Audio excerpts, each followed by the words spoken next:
जय महाकाल। तुला राशि वालों, वीडियो में जानेंगे कि कैसा रहेगा जून का महीना। जीवन में क्या बदलाव आएगा, स्वास्थ्य, व्यवसाय, परिवार, लव लाइफ, सबके बारे में जानेंगे। और अंत में कुछ अचूक उपाय भी जानेंगे जिनसे आपके बिगड़ते हुए काम भी बन जाएंगे। तो वीडियो में लास्ट तक बने रहें और चैनल को सब्सक्राइब करके कमेंट में जय महाकाल अवश्य लिखें। तो आइए सबसे पहले जानते हैं कार्य क्षेत्र के बारे में। करियर के दृष्टिकोण से महीना उतार चढ़ाव से भरा रहने की संभावना है। जी हाँ, सप्तम भाव से अष्टम भाव में अर्थात पंचम भाव में शनिदेव महाराज विराजमान रहने वाले हैं, जो नौकरी में बड़े बदलाव का संकेत लेकर आएंगे। यदि अभी तक आपने अपनी नौकरी में कोई बदलाव महसूस नहीं किया है या आपकी नौकरी नहीं बदली है, तो अब आपकी नौकरी में बदलाव आ सकते हैं। आपको एक नई नौकरी प्राप्त हो सकती है। ये नौकरी अच्छी नौकरी होगी और इसमें आपको आर्थिक जोखिम भी कम होंगे तथा अच्छे आर्थिक लाभ की भी सुविधा आपको प्राप्त होने वाली है।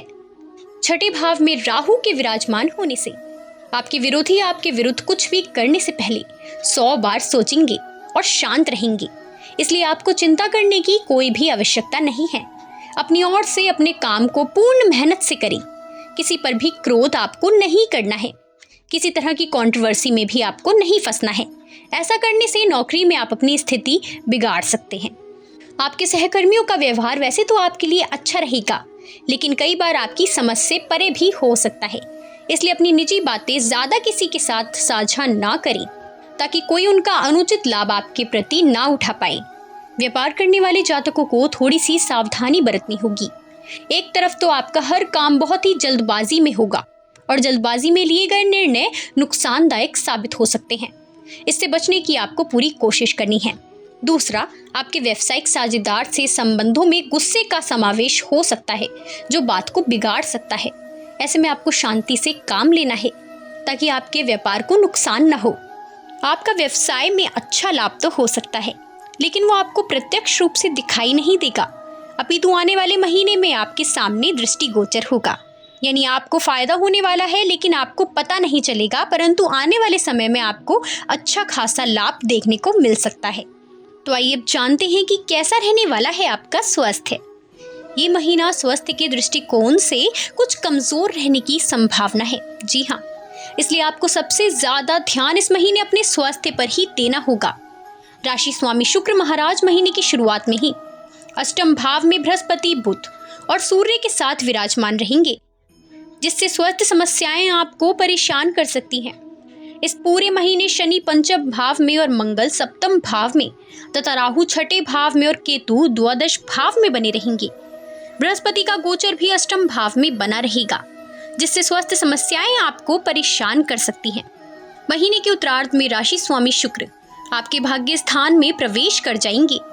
12 जून को शुक्र का मिथुन राशि में गोचर करना और बुध का भी 14 जून को मिथुन राशि में चले जाना आपके स्वास्थ्य में सकारात्मक बदलाव लेकर आ सकता है। इसके बाद स्वास्थ्य में सुधार होना शुरू हो जाएगा। इस प्रकार महीने का उत्तरार्ध आपके लिए अनुकूल रहेगा। तो इसलिए महीने के पूर्व उत्तरार्ध में आपको बासा और चटपटा भोजन नहीं करना है, क्योंकि आपको पेट से जुड़ी बीमारियां और बदहजमी दे सकता है। यदि आप किसी बड़ी समस्या का सामना कर रहे थे, तो चिकित्सक से संपर्क करके जांच अवश्य करवा लें। इससे आपको अपनी समस्याओं को जानने में आसानी होगी और उनसे बचने के लिए आपके पास समय भी रहेगा। तो आइए अब जानते हैं कि कैसी रहने वाली है आपकी आर्थिक स्थिति। यदि आपकी आर्थिक स्थिति को देखा जाए, तो ये महीना आर्थिक तौर पर उतार चढ़ाव की स्थिति बना सकता है।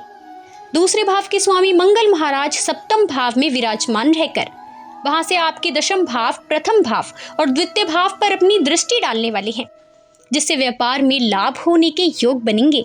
व्यापार की कुछ योजनाएं भी सफल होंगी, जिससे आपको आर्थिक लाभ भी प्राप्त होगा। आप अपने धन को व्यापार में लगाने का प्रयास भी करेंगे, जो आने वाले समय में आपको लाभ दे सकता है, लेकिन वर्तमान में बहुत ज्यादा लाभ की उम्मीद आपको नहीं करनी है। एकादश भाव के स्वामी सूर्य महाराज महीने की शुरुआत में आपके अष्टम भाव में रहेंगे, जिससे आपको आर्थिक हानि हो सकती है।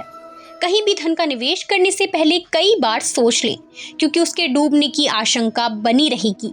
हालांकि सूर्य के 15 जून को अपने नवम भाव में प्रवेश करने के बाद इन समस्याओं में कमी आ जाएगी।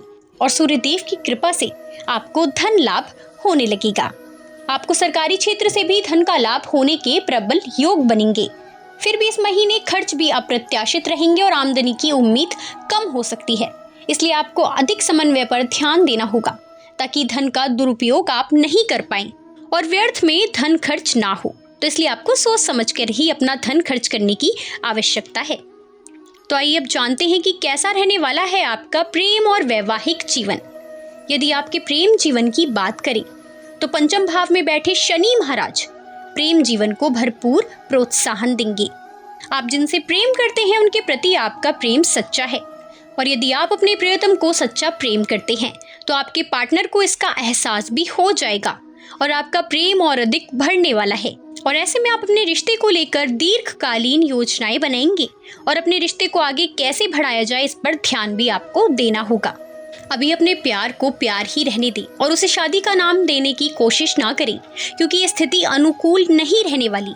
यदि आप ऐसा करते हैं तो आपको सफलता मिलने की संभावना कम रहेगी, तो आपको ऐसे में थोड़ा संयम रखना होगा। विवाहित जातकों के लिए समय उतार चढ़ाव से भरा रहने वाला हो सकता है। जीवन साथी हर काम को बड़ी मुस्तैदी और हाजिर जवाबी से और जल्दी करके देंगे और आपको प्रसन्न करने की कोशिश भी करेंगे, जिससे एक तरफ तो उनके प्यार का आपको एहसास होगा, परंतु दूसरी ओर आपके जीवन साथी का क्रोध बीच में आ जाएगा, जो आप दोनों के बीच टकराव का मुख्य कारण बन सकता है। इसलिए अपने दोनों के व्यवहार को संतुलित रखें ताकि आपका पारिवारिक जीवन और वैवाहिक जीवन सकारात्मक रहे। संतान की ओर से आपको शुभ समाचारों की प्राप्ति होने के योग बनेंगे। तो आइए अब जानते हैं कि कैसा रहने वाला है आपका पारिवारिक जीवन। ये महीना पारिवारिक रूप से तो अनुकूल रहेगा, लेकिन परिवार के बुजुर्ग सदस्यों का स्वास्थ्य पीड़ित हो सकता है। इसलिए आपको उनके स्वास्थ्य के ऊपर विशेष ध्यान देने की आवश्यकता होगी। दूसरे भाव के स्वामी मंगल महाराज सप्तम भाव में विराजमान रहेंगे। जीवन साथी के गुस्से का शिकार आपको होना पड़ सकता है। जीवन साथी के गुस्से का शिकार आपके पूरे परिवार को होना पड़ सकता है। इसलिए अपनी ओर से पूरे प्रयास करें कि आपके द्वारा कोई भी गलती ना हो। आपसी बातचीत से हर समस्या का समाधान किया जा सकता है। कड़वे वचन बोलने से आपको बचना है और अपने जीवन साथी को भी अपने परिवार का अहम हिस्सा आपको समझना है। यही आपके लिए बेहतर होगा। देव गुरु बृहस्पति, शुक्र और बुध अष्टम भाव में बैठकर आपके द्वितीय भाव को देखेंगे। ऐसे में आपकी वाणी में मिठास बढ़ेगी। ससुराल पक्ष से भी आपके संबंध बेहतर बने रहेंगे। आपको महीने के उत्तरार्ध में अपने जीवन साथी के भाई बहनों से अच्छे लाभ होने के योग बन सकते हैं। आप उनके साथ कहीं घूमने जा सकते हैं और उनके साथ समय भी बिता सकते हैं। माता पिताजी के स्वास्थ्य की बात करें तो आपकी माताजी के स्वास्थ्य में सुधार हो सकता है, जबकि पिताजी को कुछ स्वास्थ्य समस्या का सामना करना पड़ सकता है, तो आप उनके स्वास्थ्य पर ध्यान दें। तो तुला राशि वालों, यदि आप चाहते हैं कि इस महीने आपको किसी भी प्रकार की समस्या से दो चार ना होना पड़े, तो आपको मैं बहुत ही महत्वपूर्ण और अचूक उपाय बता देती हूँ। अपनी राशि में राहु ग्रह को मजबूत करने के लिए आपको कुत्तों को भोजन खिलाना चाहिए। ये आपके लिए बहुत ही लाभदायक होगा। नियमित रूप से माँ दुर्गा की उपासना करना और श्री दुर्गा चालीसा का पाठ करना आपके लिए बहुत अच्छा रहने वाला है। यदि किसी बड़ी समस्या से पीड़ित हैं तो अपने घर अथवा मंदिर में रुद्राभिषेक आप संपन्न करवाएं, आपके लिए बहुत ही अच्छा रहेगा। तो जानकारी यदि लाभकारी लगी हो तो वीडियो को लाइक ज़रूर करें। कमेंट में जय श्री राम लिखकर चैनल को सब्सक्राइब करना ना भूलें, ताकि आपको राशिफल, उपाय और सनातन धर्म से जुड़ी जानकारी समय समय पर देखने को मिलती रहे। धन्यवाद।